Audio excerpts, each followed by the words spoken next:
So this YouTuber uploaded a video titled "I Made My Own Undisputed Boxing Game" by Truthbound, and it's an 8-minute demo showing off what he's got. So let's check out and see if it's worth keeping an eye on, man. CBH trying to get Chad a Steam Deck for Christmas. Nah, but I'll probably give away a PS5 for Christmas. I actually been sitting on two, they're literally right there. You see where I'm pointing? That's my old PC right there, because I got to find a way to get rid of that thing. I might donate it to Goodwill. I'm gonna be honest. I got to clean it though. Got all my data on there. But I have two PS5s right sitting on top of it. I'll probably give one away for Christmas. Jokes aside, W giveaway shadows, giveaway foreshadowing type shit. Let me hold the RAM. Nah, you good. You don't want that RAM in that PC anyway. It's old. But yeah, let's check out this boxing game.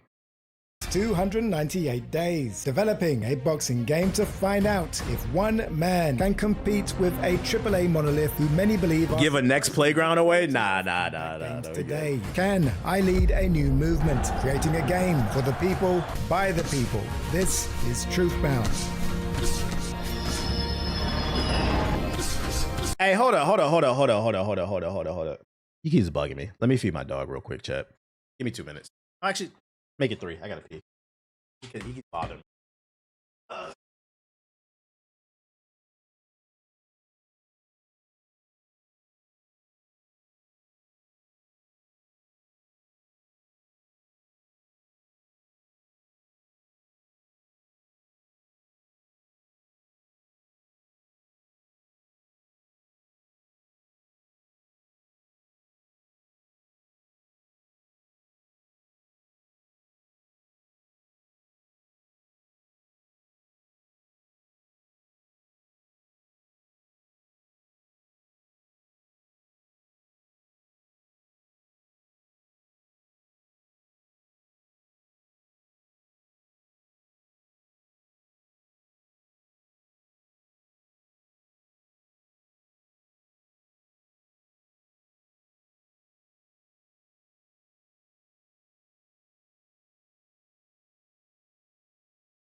Charity gets me harder than Colossus off the Blue Chews, bub. Pappy Cleve gifted a tier 1 sub to Rig's Tale.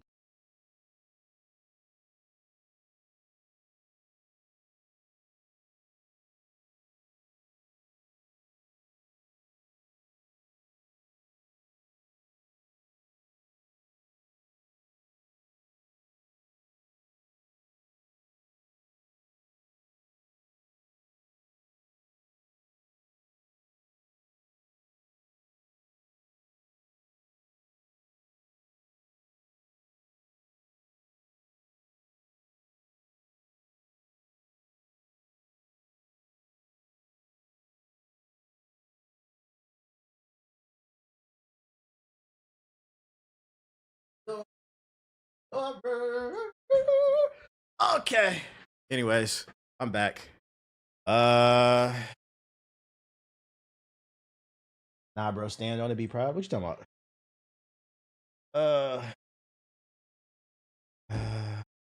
All right. My bad. Had to feed my dog, then I used the bathroom because I was already standing up. If you're just coming into the stream, I just started covering this new boxing game being made by one person. He titled the video, "I made my own undisputed boxing game." I guess it's called Truthbound? I don't know if it's called Truthbound. Let's see what it's about. Shout out to Black Newton with the sub.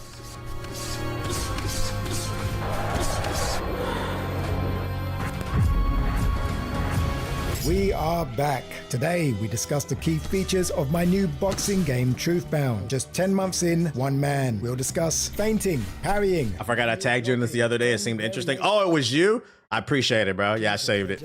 Not to mention that this is Shout out to M Beats. a boxing survival RPG. Most of you know This man made a story mode? Hold up. who I am, which means you know exactly why I'm making this game. So support the cause, link in the description. But first, let us address the elephant in the room. The undisputed community is on its last legs. What Hey, all right, hold up. See, I gotta make a correction, man. Like, I'm happy you making a boxing game. And I get you probably want to be politically correct because you're creating a game and you don't want to put other developers down. But don't worry, nigga. I'll do it for you. I'll do it for you. Don't worry. I got you. Undisputed is not a dying community. That shit is dead. Not only is it dead, that shit was ass. And the only people still defending and playing Undisputed is old heads at the barbershop, bro. Old head ass niggas who swear that fucking Kool Mo D is the best rapper alive. That's who's playing Undisputed. And I'm here to let you know, we don't care what they think, bro. So you won't say it, I will. This community is dead. This game fucking sucks. And I said it sucked in early access. I gave it another chance when it came out. I said it sucked as well. The community said, oh, you're an asshole. Y'all playing that shit now? Y'all playing that shit now? community is on its last legs. What a big surprise. When you continue to buy and promote mediocre games, companies will not fix something which they consider not broken. Many of you, sadly, are still holding on to false hopes. So Now that's facts. One of my biggest issues with Undisputed was the fact that the community kept defending the game. And that's why it was in a bad, they took the approach of, we're just happy to have a boxing game. And if you want something to improve, you cannot take that stance. You can, I feel like people don't understand, like, you don't have to be a dickhead when you criticize something. Just say, hey, I like this about the game and I don't like this. That doesn't mean you hate the product or X, Y, Z. Like, you have to understand, if you genuinely love something or someone, you will tell them the truth about themselves. So like, shout out to him, because this is the same thing I was arguing. The biggest problem with this game was actually the community. They just kept cocksucking the fucking devs. first, we must understand why we keep getting misled. Truth number one, you are a pawn of a corporate system called the hook model. Real gamers play the likes of Tekken and Street Fighter for the challenge of learning complex fighting systems, whereas the everyman buys Undisputed to live vicariously through their favorite fighter. That is the community's biggest downfall. These games are nothing but digital stores, created for the sole purpose of selling you fighter DLC. That's when I knew the game was really dead, when Jake Paul got announced. Understand the traps we keep falling for. Trap number one, motion capture is a lie. This is an 18-year-old trailer, THQ's first UFC game. Motion capture was perfect 18 years ago, but a final game could not look like this because unedited motion capture would result in a slow-paced, unresponsive game. Case in point, Undisputed's footwork looks fantastic, but it takes 2 seconds to change direction, and you often feel like you're not in control of the fighter. That's real. UFC's movement looks janky, but it's a far more responsive game. Our community tend to celebrate illusions over authenticity, and this is a prime example. Ragdoll in an online competitive game. Indie games using this feature are lying to you. AAA games do not use this for good reason. Physics are unpredictable, so even SpongeBob ass shit. pieces remain in sync, the results will always be different. Truthbound uses traditional proven methods, used in some of the greatest combat games ever made. Why don't companies use these methods now? Because it takes time, and time is money. Movement is fully deterministic, kinematic, and responsive. So it says every action plays out identically on all machines, and characters move by pure animation and math, not unstable physics. So basically it's saying the game is much more predictable, like the animation. It's not a bunch of like loose physics. It's less than a second to change direction, whilst still maintaining fluid movement. That includes circling out at a faster pace to reposition yourself, as well as dash, slide, and slip. And in kinematic system, movement is fully programmed. Every step, slip, and punch follows authored rules, making your fighter predictable, consistent, and perfectly sync online. That's why physics-driven games struggle with competitive depth, and why Kinetic systems are the foundation of a truly responsive fighting game. Fully driven. He's just talking by about his design kinematics. philosophy. With this foundation alone, you have full control over your distance This management. YouTuber is very It's the good. He most made a retrospective on Fight Night Champions and went into details on the game important mechanics. aspect of any combat Hey, game. I But love it Fight goes Night further Champion. than that. Let's talk about hand fighting. With responsive movement, that means that punches are relatively easy to evade. You can set your punches up with feints. Feints allow you to reposition yourself, take your head off the center line, but most importantly, disrupt the rhythm of your opponent. In Truthbound, when you feint and post, you are subtly moving your feet to either keep I like that. I like that range or movement. find angles. These features carry weight for 3 reasons. Manual blocking means there is not I will say for something being made by one person and like in super early alpha, it doesn't look bad already. reasons. Manual blocking means there is not an invisible force field which blocks every punch at every angle until the block health bar runs out. If someone's using the default block, I can still land the stiff jab up the middle. If your opponent is beating you with the jab, you can utilize the tight guard, but that leaves you open to hooks. However, truth be told, you'll That jab looks good. using the block because it's so easy to step in and out of range. Let's talk about non-tracking punches. In layman's terms, punches do not track you like homing missiles. What I hated about this fucking game, bro. Your opponent will rotate to face you, but it isn't instant. I like that. I like that. Meaning you don't have to duck and weave everything. If your spacing is correctly, you can make them miss. That was one of my problems with Undisputed. And I remember when I was streaming the game, the old heads tried to tell me I didn't know anything about boxing. Like, what the fuck are you talking about, bro? There's depth to this shit.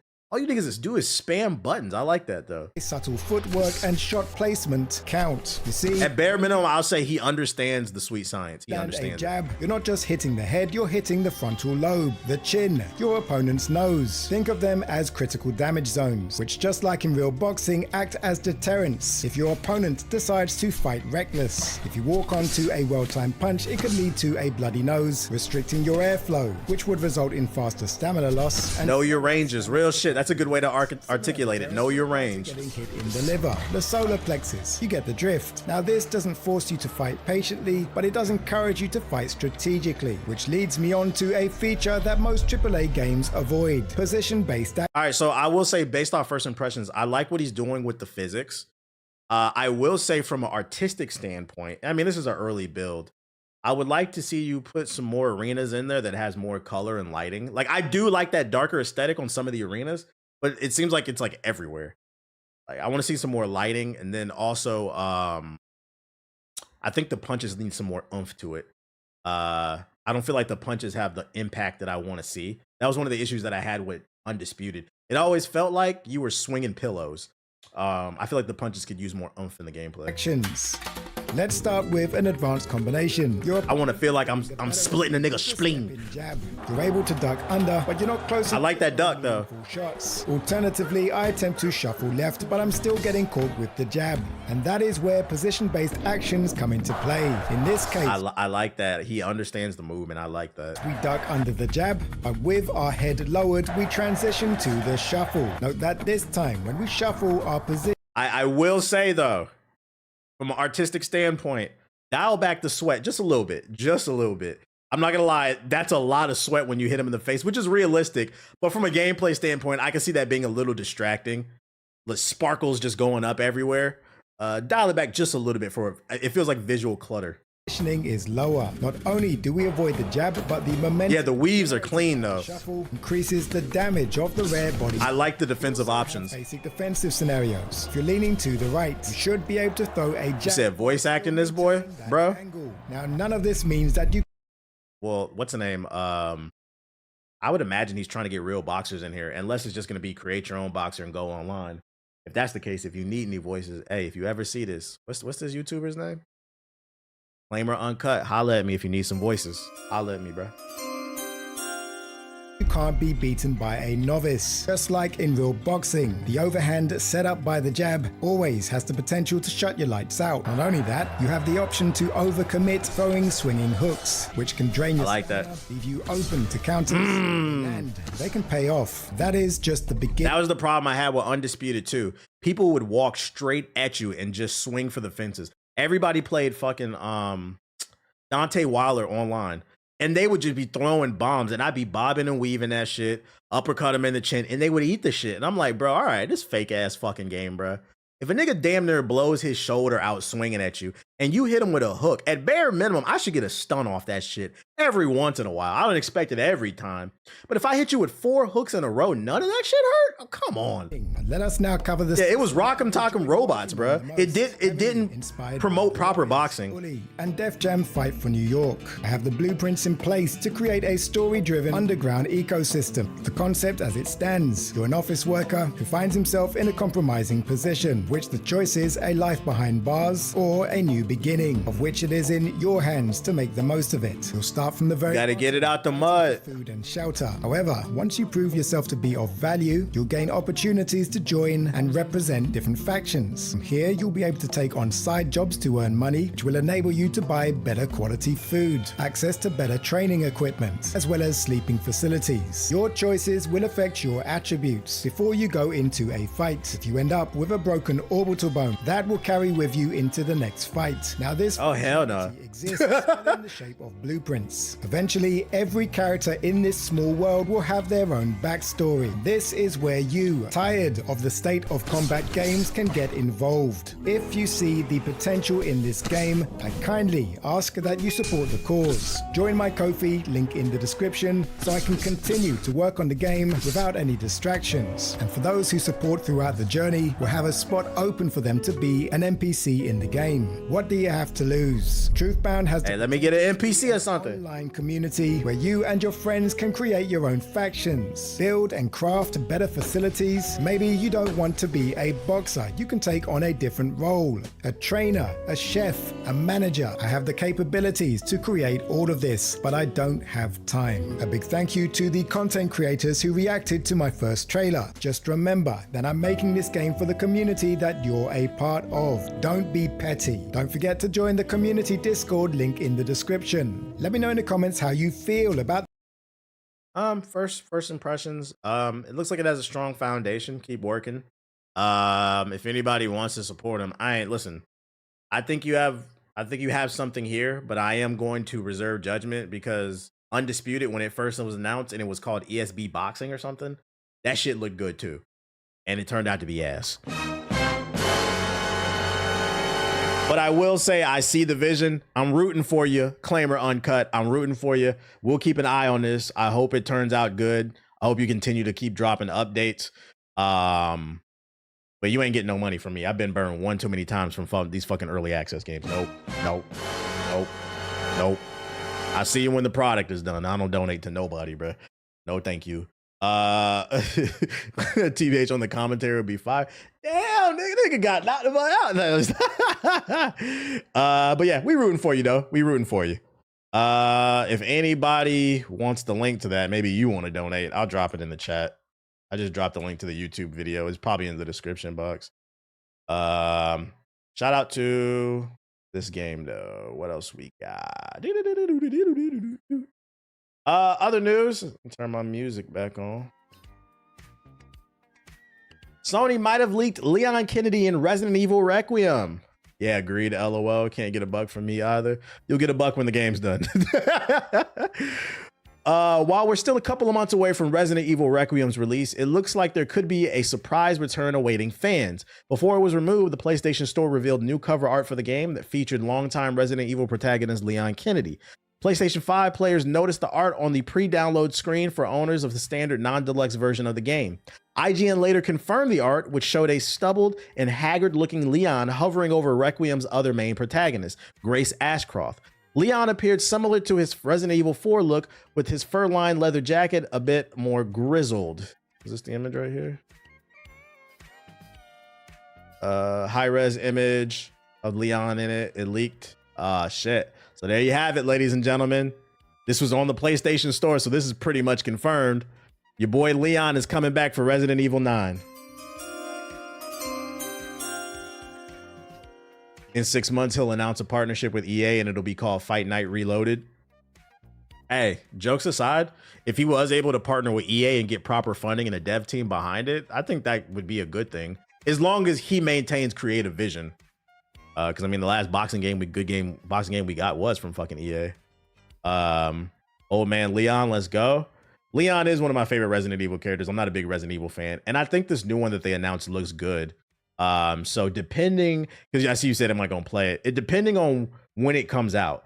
If that month there's nothing else competing that I'm more interested in, I'll probably play this one because I did like the trailers that they've shown so far. I think they've done. I feel like I need to see some gameplay, but I do like the tone, the vibe of the world that they've set. It looks good so far.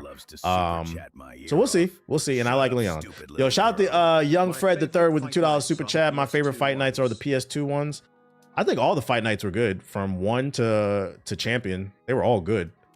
And they got better with each one, I think. What other news we got? Is Square Enix really giving birth to something genuinely new? Major shareholder urges a fundamental reassessment of the Final Fantasy's future. That's right, ladies and gentlemen. During an earnings call, the shareholder said Final Fantasy 16 didn't hit. And you'd know that if you played it, because that shit was a cutscene simulator, nigga. A major shareholder at Square Enix has released a 100-page document criticizing the company for its poor sales and urging for a fundamental reassessment of the medium-term management plan. And you know what? Before we even read any further, I'm going to go ahead and say I agree with them. Final Fantasy 14 is keeping Square Enix afloat. Because in my opinion, Final Fantasy 7 Rebirth wasn't what it needed to be. I feel like a lot of people loved it, but a lot of people really disliked it due to those mini games, and it was just a bloated open world. I didn't finish it because I felt like the game was just bloated, and I didn't feel like the combat did enough changing to keep me interested. To the point where I'm like, I don't even know if I'll play the third game. I love that first one. The first Rebirth was great. I'd say it's actually a modern classic, but that second game was not it, bro. It was bloated as fuck. And you can't say that people are not interested in RPGs. You can't say there's not a market for it. Metaphor ReFantazio, wasn't that nominated for Game of the Year last year? One of the best-selling games of last year. People love that shit. Expedition 33, like people are fucking with RPGs right now. 3D investment partners in the third largest shareholder in Square Enix with a 14% stake and began amassing back in April. Now the Singapore-based investment firm has gone public with its critique of the company after reportedly being dissatisfied with Square Enix CEO response to its analysis back in October. The report states Square Enix is a prominent Japanese game developer that possesses globally renowned game titles, including Final Fantasy and Dragon Quest. However, it's seen a significant deterioration in earning power, and the investment firm believes the current management plan is insufficient in revitalizing the company. That management plan was shared by Square Enix last year as it announced it would be aggressively pursuing a multi-platform strategy for its games, aiming to diversify earning opportunities following a review of its development system and the abandonment of the $120 million Euro development projects. 3D investment partners have urged Square Enix has been stagnating profit margins. Yeah, it's because they've been stagnating creativity, nigga. That's the fuck is the real problem. They worried about the money. I'm worried about the creativity. Game sales have reduced and margins have declined, which the investor attributes to platform exclusivity, poor revenue return on advertising expenditures, and low sales of its legacy games and excessive development costs among many factors. Yeah, I'm not gonna lie. Final Fantasy 16 had 11 hours of cutscenes. I'd imagine that was very expensive. Like, think about how expensive it probably was to make Zootopia. How long is Zootopia? Zootopia 2. That shit. Oh wait, runtime. Is it right there? The runtime is 1 hour and 48 fucking minutes. Final Fantasy 16 has 10 more hours than Zootopia 2. And then on top of that, the gameplay. what little gameplay there was, but just cutscenes, bro. Like that shit was probably expensive as fuck to make. And this is what I be talking about. I don't know who told these game developers you need to do that, bro. Cut it back, bro. What's great? You know what's great about Expedition 33? It ends. If you want to 100% Expedition 33, you will get like 60, 70 hours out of the game, depending on your skill level. But if you just want to run through the story and maybe do some of the side quests, on average, it takes like 30 hours, 20 to 30 hours. But the best part about that game is it fucking ends. 11 hours. I was falling asleep. I don't know who was in here when I streamed Final Fantasy 16. I literally put down the controller for like 3 hours straight. I just couldn't believe what I was fucking playing. So I agree with the shareholders. Get it together. The document also goes to great lengths to compare Square Enix with key Japanese competitors like Capcom and Konami to highlight its lack of success, while claiming Square Enix relies too much on the domestic Japanese market and is failing to grow overseas. So they're saying they become too stagnant from a creative standpoint, relying too much on Dragon Quest and Final Fantasy. And to be fair, what the fuck else does Square Enix make? Bro, you making me feel bad. I actually liked it. I'm not gonna clown you. You allowed to like it. I didn't like it. You allowed to like it. Oh, good. Kingdom Hearts 3. Boo. They made Visions of Mana. I like that game, but that shit is super niche. They make Octopath Traveler. Great game, but it is niche. Yeah, I'm not gonna lie. They make a lot of very niche games. Kingdom Hearts. I think that's their problem. You can have your Final Fantasies and your Kingdom Hearts and your Visions of Mana, but I do think they need something with crossover appeal. Like I think and I think that's specifically why they brought up Capcom and Konami in their meeting for finances, because Capcom has niche bangers, but then they also have mainstream bangers. There has to be like that balance. Like with Capcom, let's see. With Capcom, you have Street Fighter 6, right? That's mainstream. Street Fighter. Monster Hunter, I'd argue that's mainstream. Despite how you felt about the quality of the new one, Monster Hunter Wilds, Monster Hunter had a moment at the top of the year. That is a mainstream game that went crazy. And then you have Resident Evil. And then you have more niche shit like Dead Rising, Dragon's Dogma 2, Okami. So they have a catalog that's a little bit more balanced.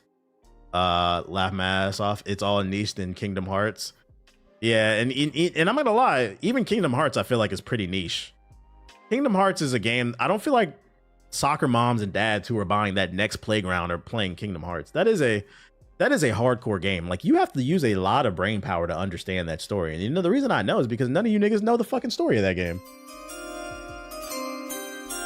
But I think maybe you're looking at it as it's not hardcore because it has Disney characters in it, but it is a hardcore RPG.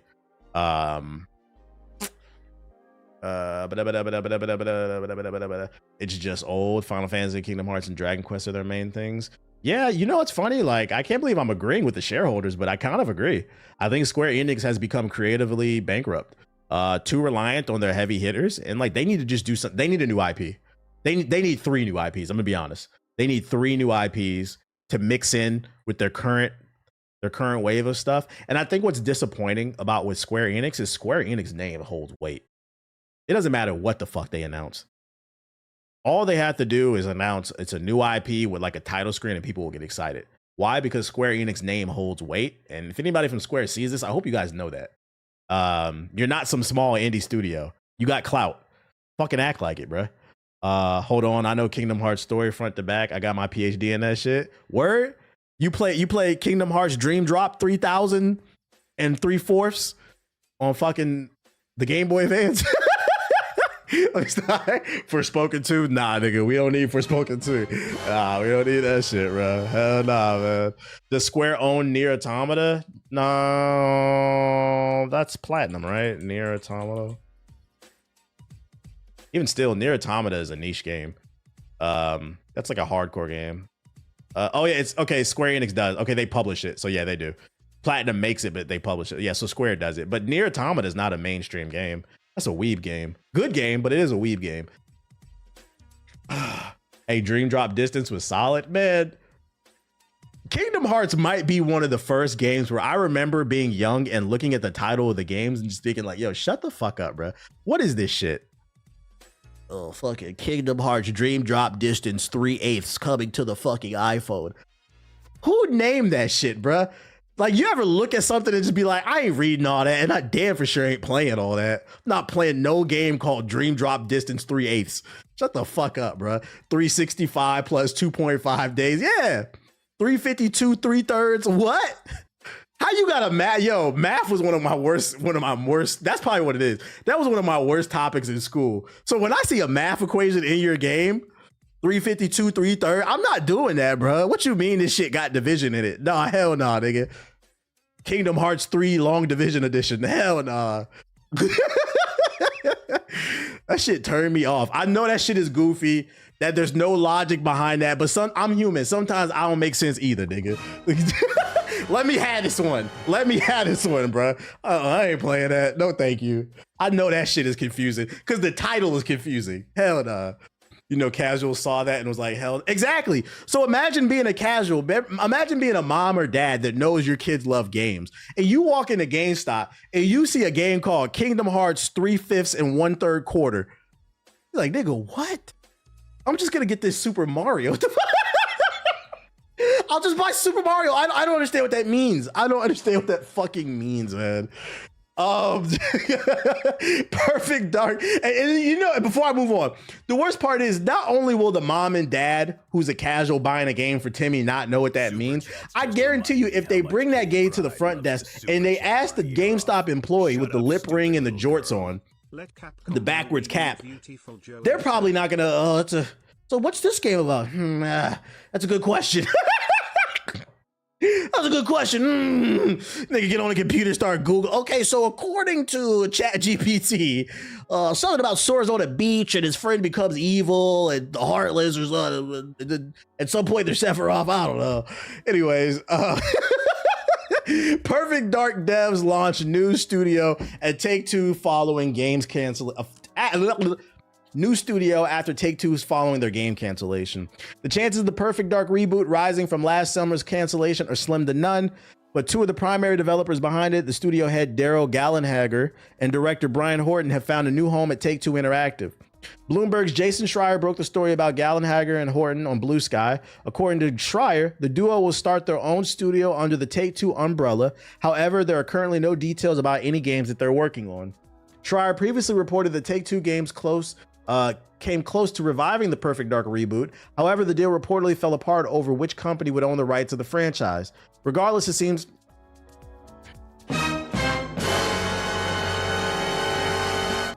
Now, you see what I'm talking about? Fucking, this is why monopolies are bad. Microsoft bought up all these studios to do nothing with them. And then when somebody comes to the table and says, yo, let me get that IP up off of you. You want to make a game? Yeah, but we want to own it. So they want them to make the game, but then they don't want them to make the max money. They don't want them to make the majority of the money off of it. This is why they're doing nothing with it. This is why monopolies are bad. This is why we don't want Netflix and Paramount buying fucking Warner Bros. It's greed. It's corporate greed. You ain't wrong. I played that shit as a youngin' and my fucking mom's finished and we never knew how to tell the story. See? Sounds like they shelving it. Yep. It sounds like they shelving it. They just yapping at this point. But I mean, that's good to hear that they found a new home, the people that were working on the new Perfect Dark, because that new Perfect Dark did look pretty good. It's unfortunate that it got canceled. So I'm happy that they found a new home at Take-Two Interactive. Take-Two's got money. For those unaware, Take-Two's the publisher behind Grand Theft Auto. They fund Rockstar. They fund NBA 2K as well. The new Mafia game, a bunch of different games. So I mean, they're gonna have a nice check. They're gonna have a nice check, and hopefully they come up with something cool. Excited to see what they do. Think he's gonna hold that Batman hostage. They're gonna hold Bruce hostage, which is crazy because nobody can hold him. Netflix just teased this poster for the season 2 of Avatar: The Last Airbender. Toph has arrived. Airbender continues in 2026, and here's our first look at Toph. You got Sokka. Aang had a growth spurt, and of course, Katara. Not gonna hold my breath. Season 1 was like a 6 out of 10. I feel like they skipped over a lot of content. I feel like a lot of nuance was missing. I feel like a lot of the things that made this series great, they just kind of got rid of it for the spectacle of bending, basically. So I'm hoping season 2, they stick the landing. Like an example of just like nuances. One of my favorite things about when Toph gets introduced is the fact that she was a person with a disability, but they never treated her like she had one. Matter of fact, they would make fun of her.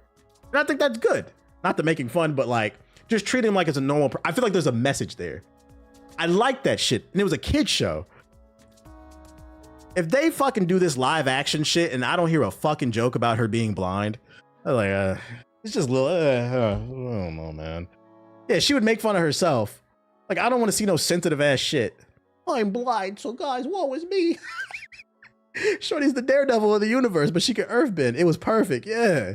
Let this shit be. I didn't like what they did I didn't like how they just basically skimmed over the Kyoshi Warriors part, because I feel like with the Kyoshi Warrior saga and him learning about sexism, that was the key to his character development and him becoming a better person and a better warrior. There's a message there, bruh. Don't be a fucking dickhead, bruh. And now in the show, he's just going to become stronger for no fucking reason. We'll see. It gets one more season for me. I'm not going to lie. If they fuck up this season, I'm going to be done with this show, because Toph is my favorite character in the show. So I'm going to be like, I used to have a Toph poster on my wall. I don't know, man. We'll see. We'll fucking see. There's no war in Ba Sing Se. Yeah, the espionage part, if they skip over that, like the way the government was manipulating shit, that's just gonna make me mad. Greatest earthbender on earth all the time, is she blind type shit. I don't know, I'm 50-50 on it. It was like a 4 out of 10 because they skipped over that shit. No, real shit. Real shit. I give it like a 5 or a 6. Like, they tried. The special effects were decent in certain areas, not consistent, but